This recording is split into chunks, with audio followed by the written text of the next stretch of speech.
month after the election. This is an atrocity. This is neo-fascism in its rawest, most understandable, most visible, most immoral fashion. And you have to call it what it is. And the courts have got to say more than a sentence on this. I mean, there's no prayer. This is a hopeless case. Texas has no right to bring a lawsuit over election procedures in other states. That's a gimme, right? And recycling these unproven, discredited claims where other courts went through them point by point by point and discredited them, and putting them in an uglier package, but getting more people to sign on to it, doesn't solve their problem of this being a frivolous lawsuit, nor does it solve the problem of this being sedition, okay? It just doesn't. Now, what they're asking, just so you could be clear about what's going on in this case, the one that Donald Trump calls the big one, what they are asking the Supreme Court to weigh in on is delaying the electors from casting their ballots on Monday. That is the goal of this particular lawsuit, okay? They want to, disavow the votes of 20 million people and prevent the electors from casting their ballots on Monday. That is what this lawsuit is asking the Supreme Court to do. And of course, the Supreme Court is very familiar with Article 2, Section 4 of the Constitution that says that Congress can choose the day that the electors meet to vote, but that it has to be uniform throughout the United States. That is what it says. So December 14th, this year, is the date prescribed for the electors to cast their ballots uniformly throughout the United States this year. And that is what they're asking to have happen, a delay, and we'll know the answer shortly. And Monday will probably come and go. And when Monday comes and goes and the electors in all these states have cast their ballots, then the next date that everybody has to be hyper alert to is January 6th. Because right now we know that there's going to be some sort of a floor fight on January 6th, at least by the Republicans in the House. There's one senator that I'm aware of, and that is what is required. What's required to challenge these slates in Congress to not certify is not just a single House member, and obviously they're going to have plenty of House members. Jim Jordan, Matt Gaetz, Mo Brooks from Alabama. You're going to have a lot of them. Biggs, you're going to have a lot of them. But they need one senator to join them in writing to object. And right now, there's one senator who somehow compromised himself with Rudy Giuliani and Ukraine and going to Russia on the 4th of July, right? And his name is Ron Johnson, and he's from Wisconsin, same stomping grounds as Joe McCarthy in his day, right? And Ron Johnson hasn't said whether or not he will accept the results of this election. And all you need is one senator to join you in writing, and then the House has to adjourn. The joint session has to adjourn. They have to take 2 hours to debate it privately. Seriously. And then they can come back and they can vote. Now, if there's a split between the House and the Senate after they vote on whether or not to accept these electors, we think, because this is kind of unprecedented, we think that the original vote would count. And they wouldn't get to object anymore. But we don't know, because this president is willing to do anything, including violence. And so we have to sit here and wait now to see whether or not he gives a signal to his sycophants, whether or not he tweets something. Can you believe this? Whether or not he tweets something and says ratchet it up, or he says nothing, but they just get the idea that he wants them to do violence. And that's what we're sitting here wondering. That's what we're now. We've had electors challenged before, but it's never gone as far as a senator joining, right? And throwing it into, some sort of a debatable situation, let's say, or a votable situation. So all the responses are in now to the Texas case, and now we wait for Amy Coney Barrett.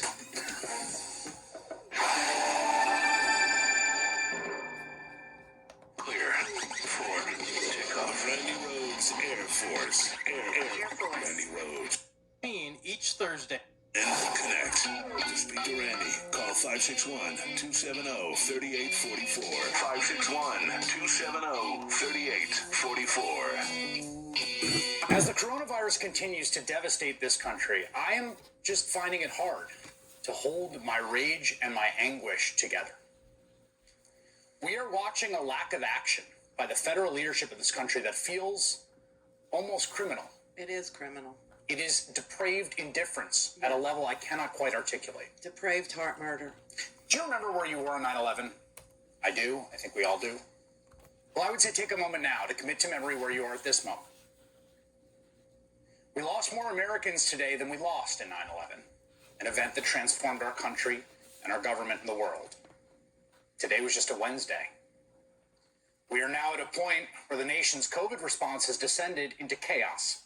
Just chaos, catastrophe, and calamity. And everyone is mad at everyone else. People are mad at each other. People are texting each other about the jerk at the store who wasn't wearing the mask properly and the person on Instagram with a big party and big group on Thanksgiving, or the people mobilizing in this town or that to protest the restrictions meant to save lives, and the hypocritical local leaders, and the governors who won't act, who are closing schools and playgrounds but not bars and gyms. All the while, a record number of people in the U.S. remain hospitalized with COVID. More than 3,000 deaths were recorded today for the first time ever. That's a record here and a record for the world. A record for the world. We are doing the worst in the world because the president has a depraved heart. Death doesn't bother him as long as it's your death. Death doesn't move him. Loss of life or mass casualty events on American soil aren't anything he cares about. He only cares about himself and loyalty to his seditious desire to be the president for life. It is what he is about, and he needs to be about that, because if he doesn't have the protection of the presidency, he will die in jail. And it seems to me that Ken Paxton also needs a pardon from this president, also needs a pardon from his governor. It seems to me that Lindsey Graham is in trouble somehow. It seems to me that Ron Johnson is also in trouble somehow. And that it all dates back to Russia. It all goes back to the original sin of the Trump campaign of 2015. You have people that are ideologically against America serving in the U.S. House of Representatives. You have people who really want to see America fail, and they are elected to office by people who also agree with them. America must fail. They're disappointed. They are involved in a cult, and the idea of being part of it is all that's fun in their lives. It's all that's exciting in their lives. It's all that they live for, is to hate their country. They have no moral compass. They have no principles. They have no values. And we are really at, I don't even want to call it a crossroads, because that suggests something that naturally occurs in the landscape. This is a forced error. This is literally the desire of one man to overturn democracy in America, to make us fail. Now, if you don't believe that he wants us to fail or that he's rooting for failure, let me tell you that we have almost 2,000 deaths at 4:30 Eastern Time today alone. Yesterday we had 3,140, and he didn't say anything. Nothing. He had a Hanukkah party where he declared that he will be the winner. He will be the winner of an election he lost. The discontent in this country is obvious. 35% of America really hate it. They really do. They hate it. They don't understand it. They don't know how to change it.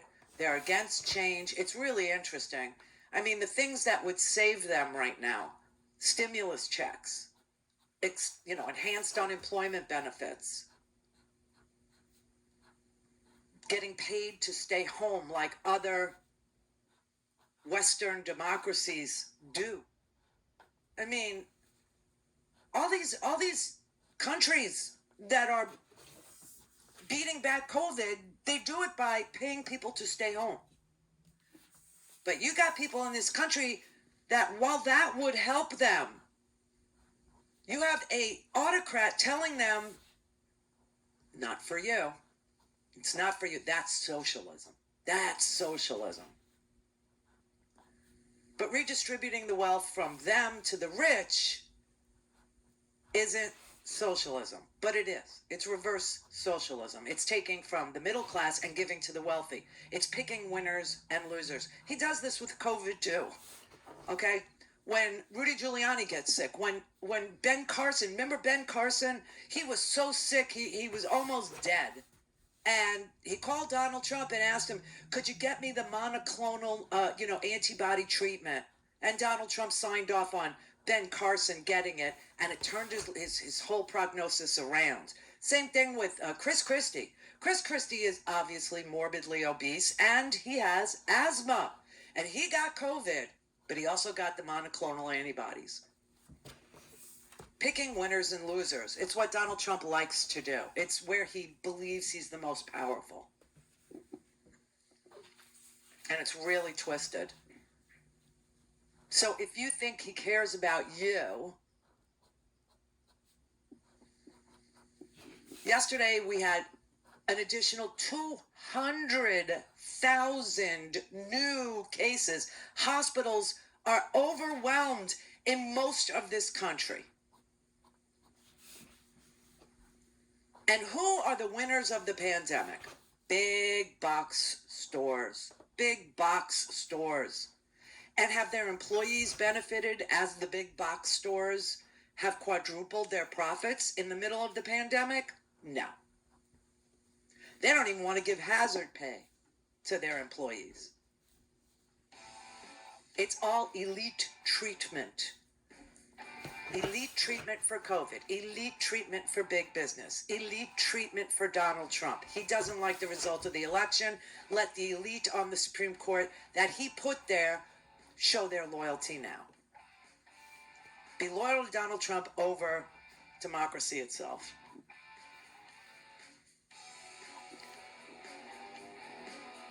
We're in trouble. We're in a mess. And we knew the lame duck was going to be bad. We knew it. When he refused to do anything about the pandemic, we knew we were going to have a dark, long, cold winter. To Democrats and Republicans, at Trump's rallies because of some policy, because of something that he disagreed with. Trump actually gave to Democrats and Republicans. He wasn't even a Republican. He was just a Trumpist. He only cared about himself. Again, that's Leslie Marshall each Tuesday, Wednesday, and Friday. Brad Bannon each Monday, and Mark Levine each Thursday from 6 to 7 p.m. Eastern on the Progressive Voices Network. Don't give up. Don't give up.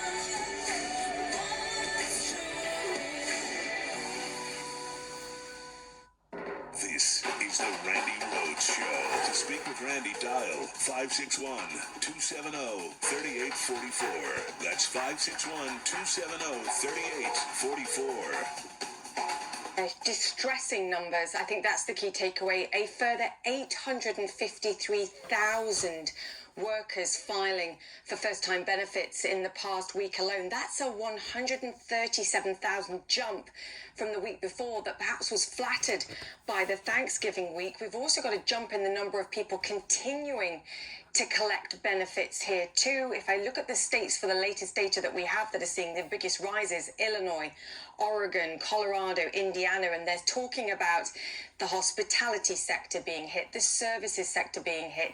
And this is exactly what you'd expect, John, given the backdrop of rising cases and the worst point actually in the pandemic that we've seen. If you think about that five-day period at the beginning of December, we saw what a jump in 1 million COVID cases just in the space of 5 days. So this is exactly what you would expect to see in terms of the number of people shedding jobs at this stage. In total, we did see a drop in the number of people collecting benefits to around 19 million people. Oh my God. Your reference point here, though, is a year earlier, and that was 1.5 million people. It paints a picture of a jobs crisis in America right now, and why we need to see action from DC. And they won't do it. They won't do it because you have a Republican Senate, and Mitch McConnell doesn't feel like giving anybody any stimulus money or any relief in the middle of a mass casualty incident. I mean, that is what this is. So here's what, do you remember in 2008 when George Bush just literally deregulated the economy into oblivion, okay? And people lost their jobs, people lost their homes. The economic cliff that we went over in 2008, they called it a big recession. Some people called it a depression. And if you lost your house, I always say this, it was a depression for you. Well, during that period of time, we lost 800,000 jobs a month. And that was a tragedy, and that was a calamity, and that was an absolute disaster for the economy of the United States. Well, this month alone, we lost 853,000 jobs. This month alone. They were predicting we would lose a measly 730,000 jobs, but we lost 853,000 jobs. This is a move in the wrong direction.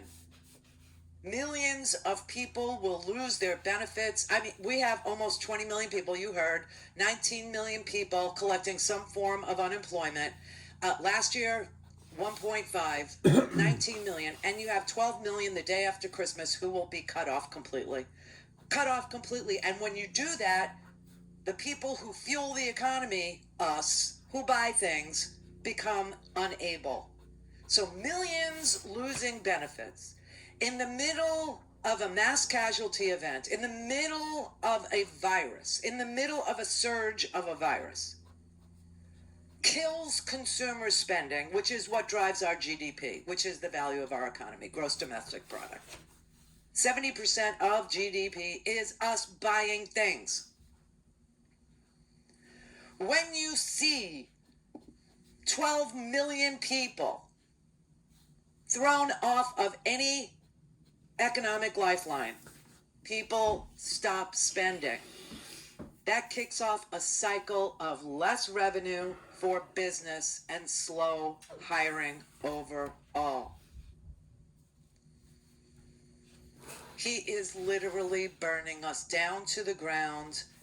Every single metric you could possibly look at, whether democracy can hold, whether we have a justice system that literally prosecutes seditious acts, whether or not we have an economy that can support its own people, whether or not we have, a meaningful solution to a pandemic. Mitch McConnell, you know what they did? They signed a continuing resolution. I kept telling you that I thought that that's what they were going to do. They weren't going to do anything on the stimulus, and they would just pass a continuing resolution with no money in it. And that is what happened. Now, it's only for 1 week. So next week, everybody, tune back in and see what the condition of our economy is and see what we can get to. This is a reality TV show for Donald Trump. This is a reality TV show for the Republican Party, who has become the party of Trump.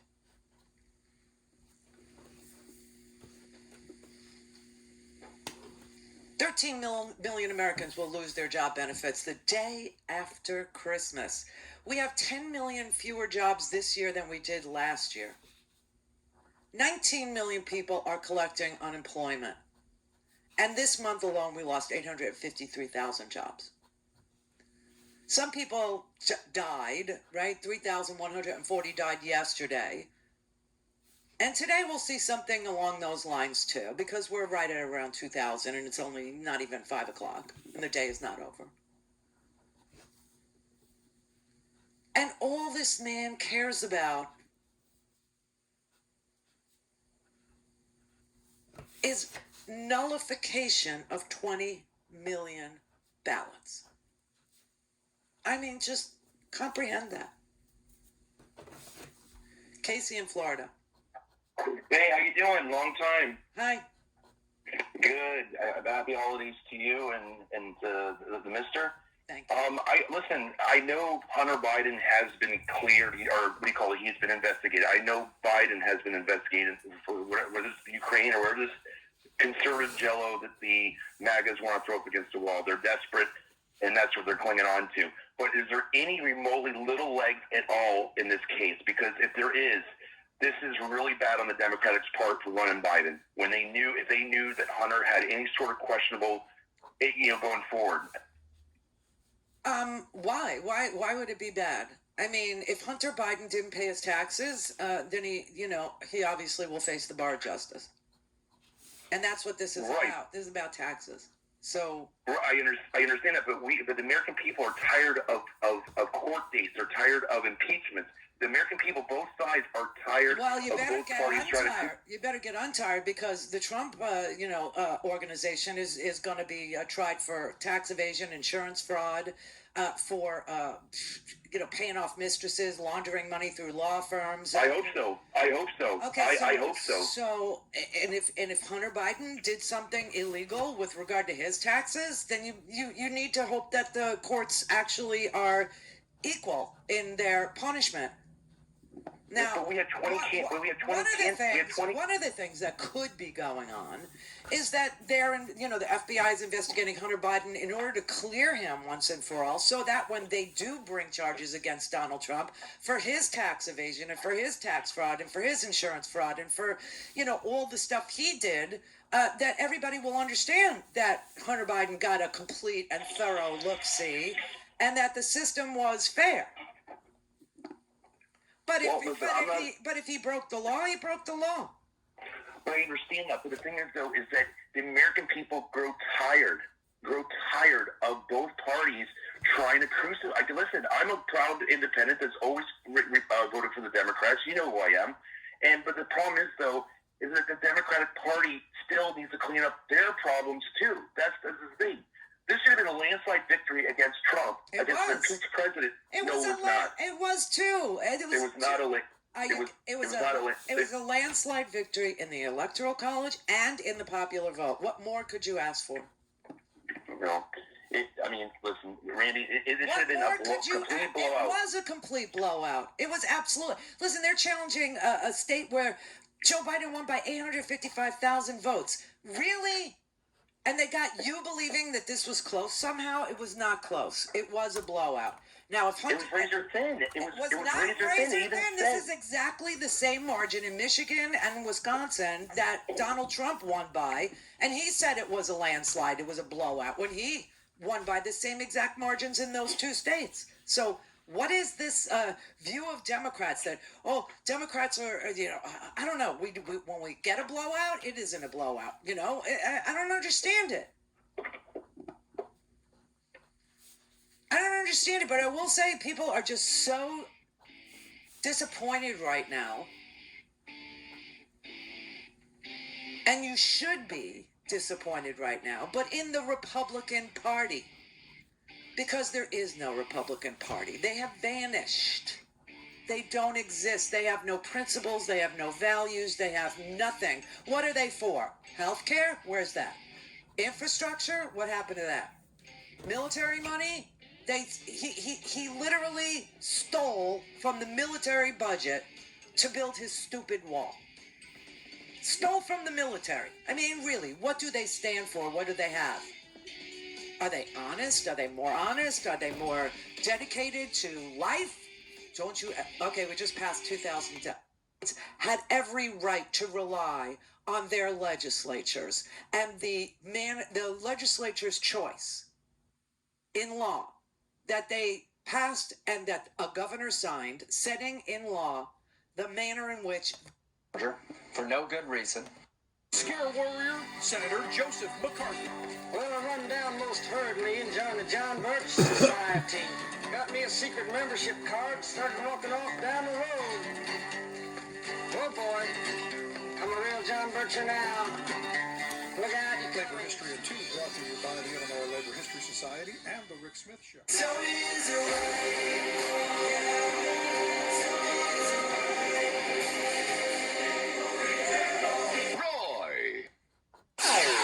things Randy at RandyRhodes.com.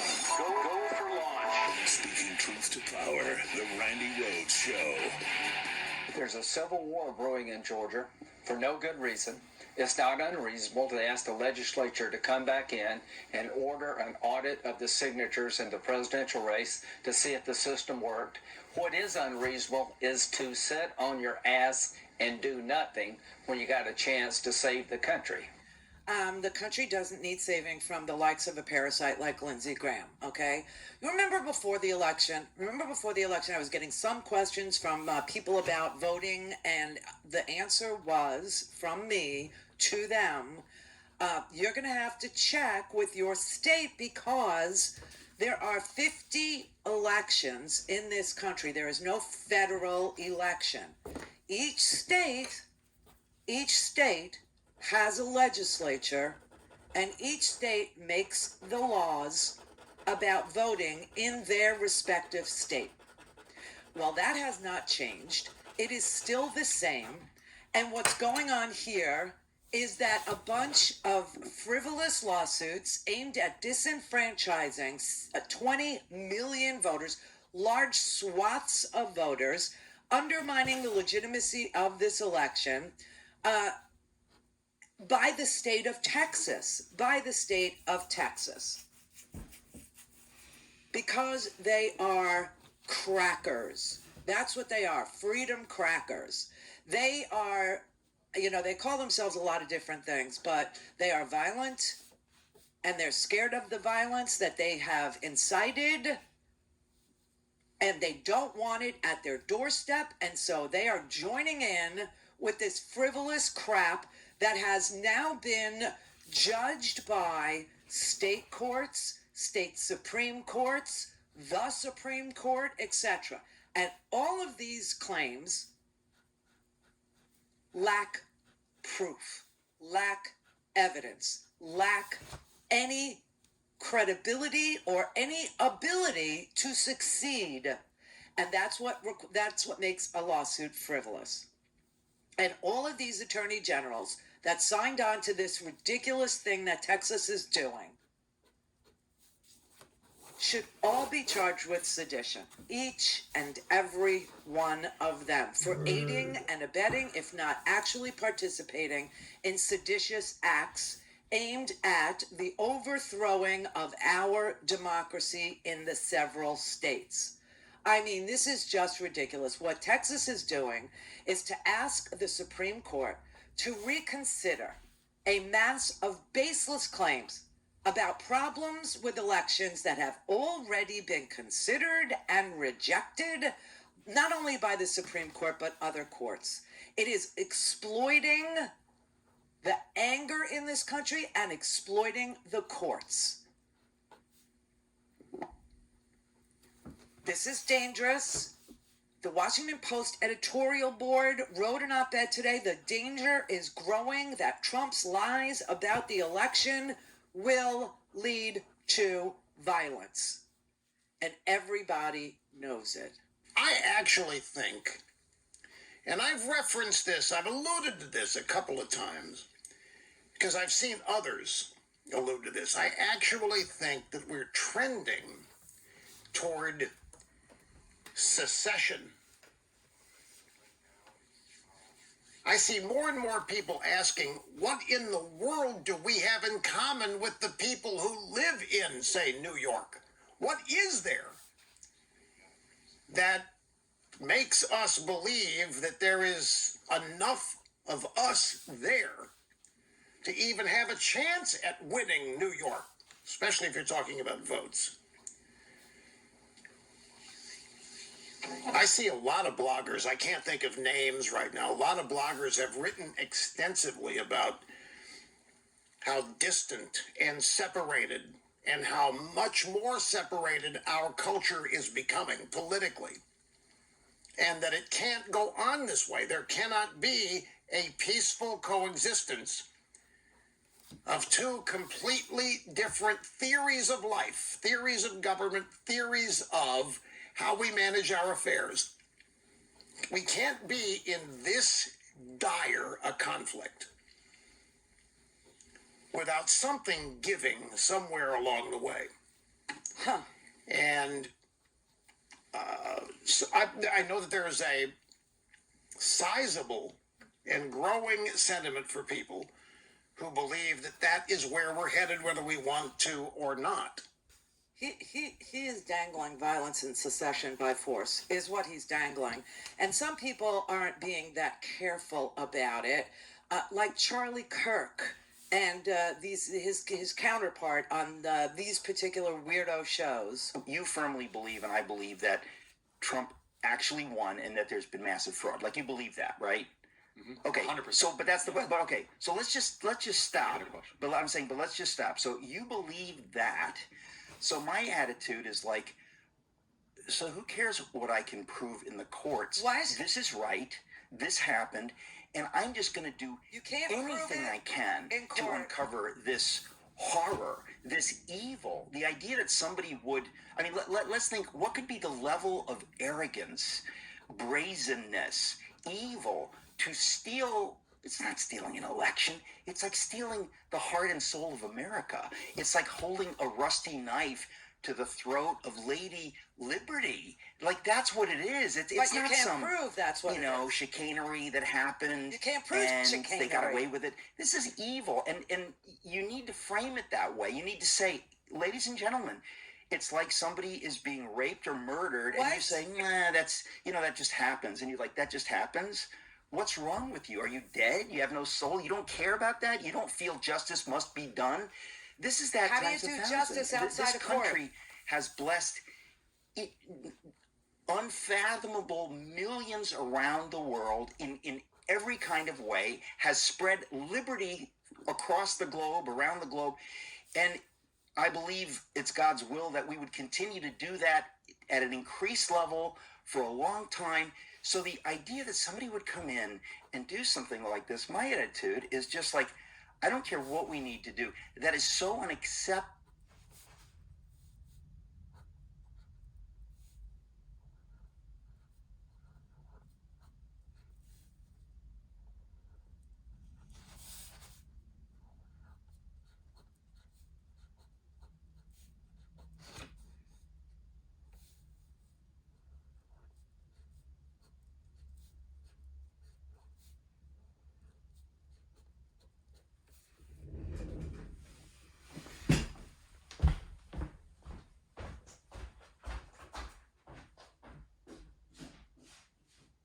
Also on the verge of approving, perhaps. That's right.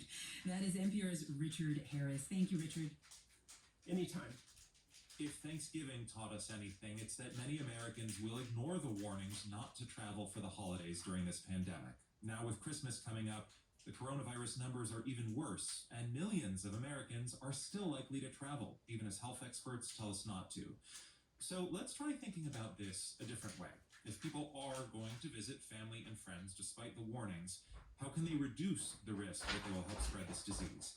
Dr. Carrie Althoff is a public health expert who teaches at Johns Hopkins University and joins us now. Thanks for having me. You've advised people that if they decide to travel against the advice of health experts, they have to start planning today, December 10th. Why is this such an important day? Well, this is an important day because if you're planning to visit someone who is very high risk for different types of negative health outcomes associated with coronavirus, then you want to be traveled at the end of today and start your quarantine in the location where you will be visiting that person.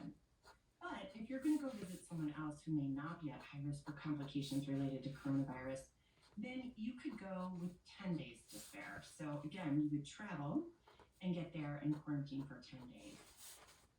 We know that testing is important, but it's not foolproof. So what other ways can people reduce risk if they do choose to gather this holiday season? You definitely need to have a mask on. And we still encourage the outdoors more than the indoors as much as possible. I realize that a lot of places in this country right now are cold, but I think we gotta get creative here. So maybe reducing the amount of time that your celebration might last so it can be held outside with maybe some cozy blankets or some sort of source of heat outdoors. That can be really helpful. Let's talk about the frame that we're using to talk about this, because your background as an epidemiologist is in AIDS research. And one of the lessons of that epidemic is that abstinence-only messages are not effective. So how do you apply what you learned from the AIDS crisis to this pandemic? You know, I think whenever we're talking about an infectious disease in particular, you just have to meet people where they are. Not everybody can put all of these different safety precautions in place because they don't have the resources to. And, you know, if you have somebody who you really think, man, this might just be our last Christmas together, you got to understand where people are coming from. With public health, everybody doing just a little bit goes a long way on a population level. So we don't want people to say, oh, all they're saying is say, don't go, don't travel, and not give people that reinforcement that if you do decide to do this, here are ways to reduce your risk. Right now, the virus is spreading so fast and the death toll is so high, with more than 3,000 people in the U.S. dying yesterday alone. Is it better to be talking about reducing the risk, or should we just be warning people that isolation is the only option? So I think anytime you put a hard and fast only option on something, you're immediately going to lose people. And that can magnify. It can create a lot bigger risk on a population level. So at this time, absolutely, if you can stay home, please, please do. You won't find a public health person or practitioner, anyone on the front lines in the healthcare setting, who probably isn't begging you to stay home. But if you decide, for very clear reasons, that you need to see someone and you have a specific goal for that encounter, there are things you can do to keep yourself safer and to protect the other person you're going to see, as well as your community when you return for that trip. We know that the holidays can be the loneliest time for many people, especially older people, and yet it is elders who are most at risk for this disease. So how would you suggest that families balance those two considerations? It's really, really hard not to see friends and family this holiday season because it's been a hard year. It's just been a hard year for so many people. I think we have to force ourselves to use more words and less physical contact to express our care and concern and love for one another. But it is really, really important that those individuals at highest risk for being isolated, that those individuals become a focus for us this holiday season, that we're sending them handwritten cards and packages in the mail, that we're calling them.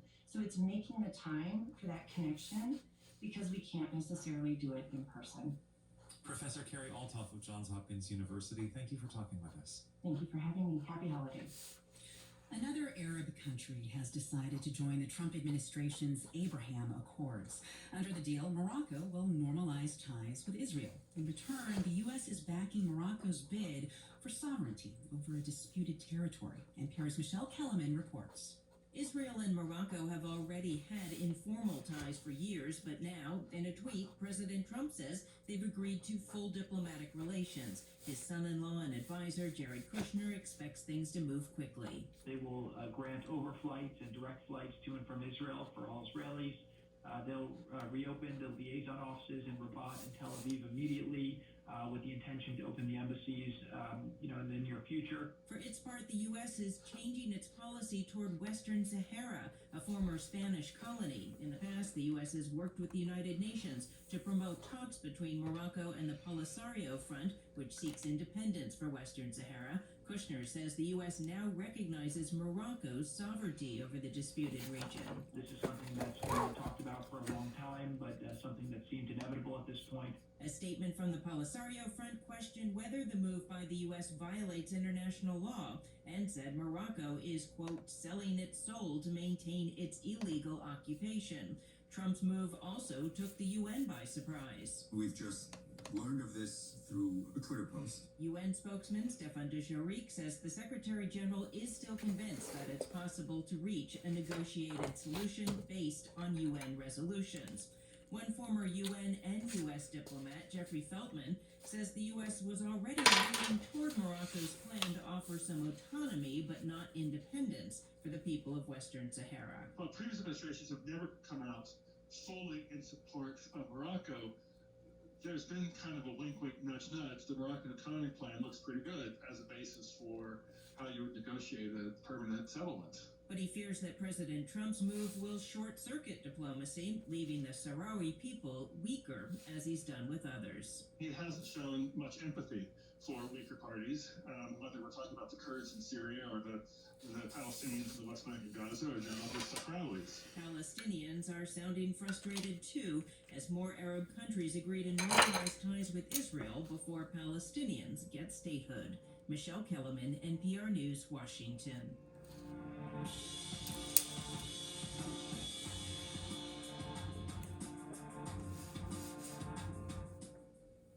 It's WNYC. You're listening to All Things Considered.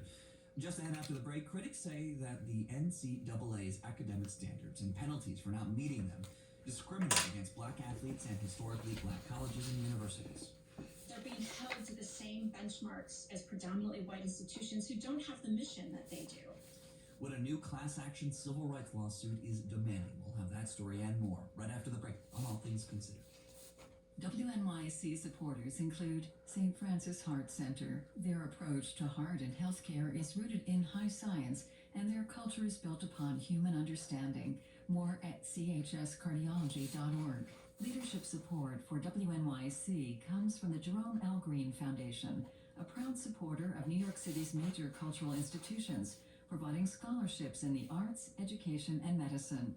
Throughout 2020, WNYC has delivered honest reporting and conversation that's helped our community navigate these uncertain times. And while there's still a lot about the future we don't know, we do know that WNYC will be here for you, helping make sense of it all. WNYC was made for moments like this, but we can't do it without your support. If you're able, please make a year-end contribution today. Visit WNYC.org/donate or call 888-376-WNYC. And join us tomorrow for the next Brian Lair Show. It's likely that some New Yorkers will get the first shots of the Pfizer COVID vaccine as early as next week. Tomorrow on the Brian Lair Show, Dr. Uche Blackstock talks about equity and distribution, overcoming skepticism, and the science of how the vaccine will work. Plus, it's Friday, of course, which means it's Ask the Mayor with Mayor de Blasio. It's the Brian Lair Show tomorrow morning at 10. You can listen on both 93.9 FM or AM 820. You can also ask your smart speaker to play WNYC. Tonight, increasing clouds. It's going to be pretty chilly tonight. We'll have about 38 degrees. Mostly sunny for tomorrow, Friday. It's going to be a bit warmer than what we've seen. High reaching about 53 in the afternoon. Mostly cloudy tomorrow night, below 41 degrees. It's WNYC at 520. Support for NPR comes from member stations and from C3. C3.ai software enables organizations to use artificial intelligence at enterprise scale, solving previously unsolvable business problems. Learn more at c3.ai. And Total Wine & More, where in-store teams can recommend a bottle of wine, spirit, or beer for the holidays. Shoppers can explore more than 8,000 wines, 2,500 beers, and 3,000 spirits. More at TotalWine.com. From NPR News, this is All Things Considered. I'm Elsa Chang. And I'm Ari Shapiro. As President-elect Joe Biden crafts his first cabinet, many of the people he has chosen have something in common. Of the 13 he's named so far, 9 served in the Obama administration when Biden was vice president. And on his team of White House advisors, many others have Obama White House experience on their resumes too. Joining us to talk about this is NPR White House correspondent Franco Ordonez. Hi, Franco. Hey, Ari. A couple new names today confirm that this is a real trend. Tell us about these latest announcements. Yeah, Biden did surprise people today with 2 of these picks. They were people who were not in the rumor mill for these jobs. The first is Dennis McDonough, the former chief of staff for President Obama. He will be nominated for Veterans Affairs. He was a close advisor to Obama during some of his key foreign policy decisions. Now, the second is Susan Rice. Biden picked her to lead the Domestic Policy Council at the White House. Rice actually is also closely tied to Obama's foreign policy. She was the national security advisor for Obama and earlier was his ambassador to the United Nations. So it's kind of surprising that she was picked for this domestic role. And Biden formally announced that Tom Vilsack will be his agriculture secretary, named to be his agricultural secretary. He was actually Obama's agricultural secretary for 8 years of the administration. Now, this shouldn't be that surprising since Biden was Obama's vice president, but how unusual is it to draw from the same well in a new administration 4 years later? Right. You know, historically speaking, it's not that unusual. I did talk to Catherine Dunn Tempest, who has studied administrations back to President Reagan. She's with the University of Virginia's Miller Center, and she says traditionally the best source of employees is from previous administrations because, frankly, they know the ropes. And she also says that this bunch here is coming back to a completely different situation than their first go-round. What is the status quo? We are certainly not in an era right now where it's status quo. We have a pandemic on our hands. The economy is faltering. We have really high racial tension in our country. I don't think it was like that in 2009. Yeah, but there is something that has changed, and that is the demand from progressives. And let's talk about that because the president-elect has said he plans to assemble the most diverse cabinet in U.S. history. He's been under a lot of pressure to make good on that promise. Is he getting pushback on the fact that so many of these people are from the Obama administration? Yeah, there has been a lot of pressure. And, you know, I talked to someone who called this Obama 3.0. They're concerned that this new administration is too wedded to the same people. And progressives, they've been disappointed as well. Cori Bush, she's an incoming freshman in Congress from Missouri. She told reporters today that the cabinet so far is a missed opportunity for fresh faces. We have some amazing people that are doing wonderful work all across this country, and to bring some of those things that they've been working on in their organizations, in their communities, in their business, to this place, because we have to do a lot of work. We weren't in the greatest place before Donald Trump took office. Yeah, you know, and the Biden team, well, they're very aware of the criticism as well, and they're pushing back. Transition spokesperson Sean Slava told me that the president-elect Biden is picking people who are, quote, crisis-tested and experienced, and who know how to use the tools of government to advance his agenda. Well, how far along is Biden in this process? Many nominations left to go? Well, most of the top White House positions are now filled. There are about 10 cabinet positions left. The biggest portfolio, of course, is Attorney General. And then there are the positions associated with climate. I'm talking about Interior, the EPA, Energy. And we'll see how many more of these remaining positions have ties to Obama. NPR White House correspondent Franco Ordonez, thanks. Thank you. For more than 50 years, the NCAA has imposed academic rules to make sure college athletes are not just athletes. And it has generated plenty of controversy. Critics claim the academic standard and the penalties for not meeting them discriminate against Black athletes and historically Black colleges and universities. Today, lawyers filed a class action civil rights lawsuit demanding the NCAA's current system, called the Academic Performance Program, be thrown out. NPR's Tom Goldman reports. The Academic Performance Program, APP, requires college teams to hit certain academic benchmarks. Miss them, and your team's punishment can range from having practice time cut to a ban on postseason play. The benchmarks are based on team members' grades, eligibility, whether they're graduating or staying in school, and they put historically Black colleges and universities, HBCUs, at a disadvantage. Because, says attorney Beth Fagan, part of HBCU's mission has always been to enroll low-income, first-generation, and at-risk students. And so HBCUs are already starting at lower graduation success rates, lower academic progress rates, and yet they're being held to the same benchmarks as predominantly white institutions who don't have the mission that they do. And the NCAA should be supporting the mission of HBCUs, not penalizing them for it. The discrimination lawsuit Fagan and other attorneys filed today in federal district court zeroes in on those penalties, a decade's worth that Fagan says skews dramatically toward HBCUs. While only 6.5% of Division I schools are HBCUs, 72% of the teams that have been banned from postseason competition are HBCUs. The postseason bans on those 114 HBCU teams meant less money for schools that aren't rich to start with, and it meant college athletes' lives were altered. In 2017, Troyce Manasseh was the senior captain of the basketball team at Savannah State. It's the oldest public HBCU in Georgia. A 6'4" guard, he was named to the all-conference second team. But his final season ended with a postseason ban because the team from several years earlier didn't hit its academic benchmarks. For Manasseh, it meant no chance to shine in tournament play. Just knowing that we could have done something, knowing I could have had that opportunity, it was just a bummer for me overall. Without the extra visibility, Manasseh had to hunt for professional opportunities after he graduated. He eventually landed on lower division teams in Mongolia and Australia. The levels I played at so far was the lowest of the low. And I definitely think I could have played at a much higher level. Now 27, Manasseh has paused his basketball odyssey because of the pandemic. He's studying for the GRE, and as of today, he's one of 3 named plaintiffs in a lawsuit against the NCAA. He says he relished the nurturing environment at his HBCU, but having experienced the penalty of not measuring up academically, Manasseh says the NCAA needs to measure more fairly. All schools are not created equal. So how are you going to hold every school to the same standard if every school don't have the means to live up to those standards? You know what I mean? The NCAA didn't respond to repeated requests for comment, but over the years, NCAA officials have acknowledged numerous times the academic rules and penalties hurt black athletes and HBCUs disproportionately. Still, the rules continued. The lawsuit is asking for compensation for black college athletes whose teams have been penalized by the APP and for an end to the program and its penalties. Tom Goldman, NPR News.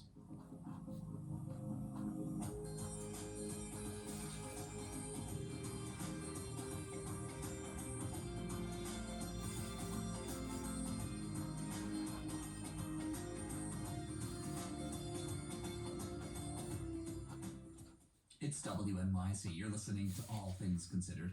Just ahead after news headlines, new unemployment claims have jumped sharply, and millions getting jobless help will soon lose those benefits unless Congress does something. The economy will probably backtrack. We'll start to lose jobs. We'll see unemployment start to rise, and recession risks will intensify. The economic outlook as coronavirus cases surge. We'll hear that and more this hour right after news headlines. Tonight, increasing clouds, low 38 degrees. It'll be sunny tomorrow, the high reaching about 53 in the afternoon. It's WNYC at 5:30. On the next Brian Lair Show, the first doses of the coronavirus vaccine from Pfizer could arrive in our area this weekend. We'll go over how it will be distributed, plus the experience of getting the vaccine, and more of the science of how it works on you as an individual and on community immunity. Also, since it's Friday, it's Ask the Mayor. My questions and yours from Mayor Bill de Blasio. The Brian Lair Show at 10 a.m. on WNYC. Support for WNYC comes from your part-time controller, specializing in nonprofit accounting. Your part-time controller helps nonprofit organizations with all of their accounting needs. More information at yourparttimecontroller.com. WNYC, independent journalism in the public interest. 93.9 FM and AM 820. NPR News and the New York Conversation.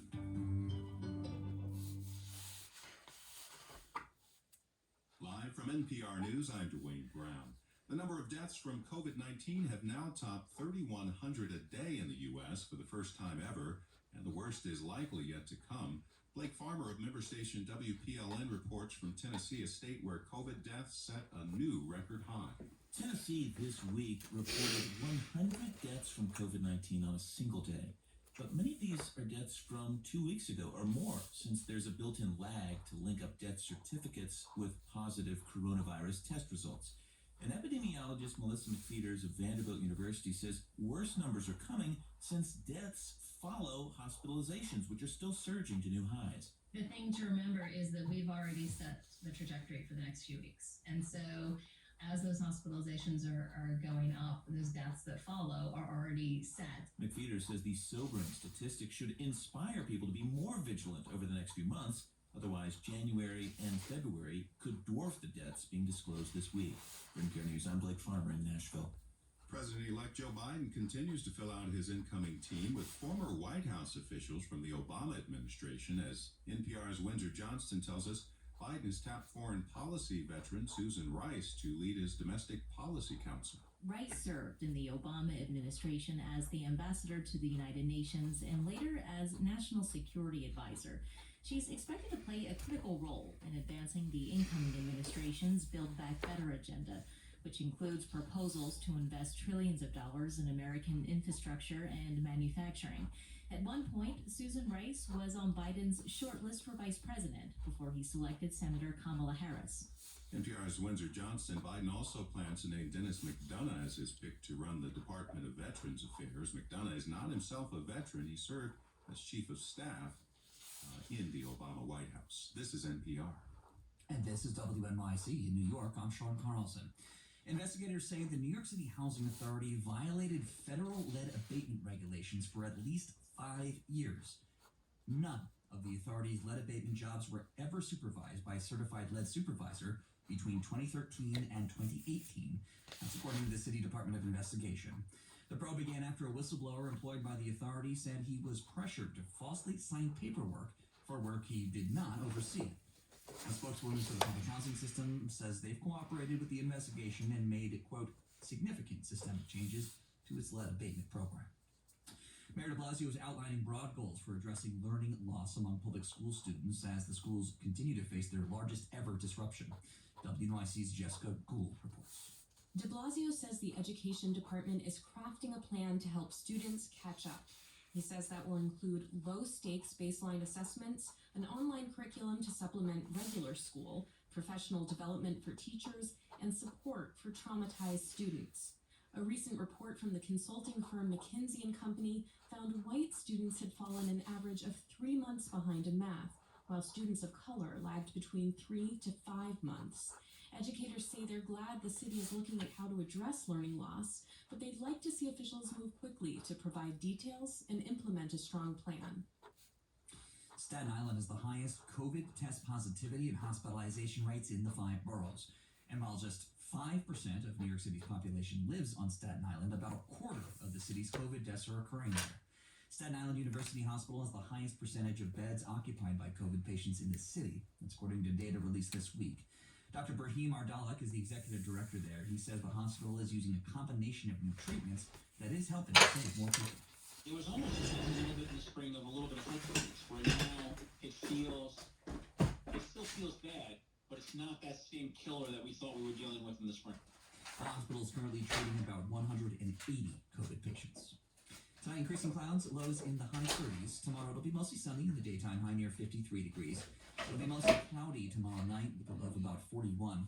And then looking ahead to our weekend, we could see some showers on both Saturday and Sunday, probably in the late morning into the early afternoon both days. Cloudy on Saturday, high near 53. Partly sunny on Sunday, high near 57 degrees. Right now, though, it's 47 and clear in Central Park. You're listening to WNYC on a Friday or Thursday evening. It's 5:35. Support for NPR comes from WNYC members and from Progressive Insurance with the Name Your Price tool, offering a range of coverage and price options to choose from. Now that's Progressive. More at progressive.com or 1-800-PROGRESSIVE. And Carbonite, an open text company working to help prevent data loss. Carbonite now includes WebRoot antivirus for staying resilient against cyber attacks. Learn more at carbonite.com.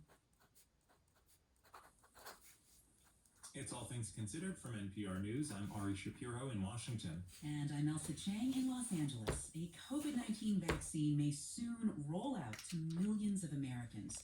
The Food and Drug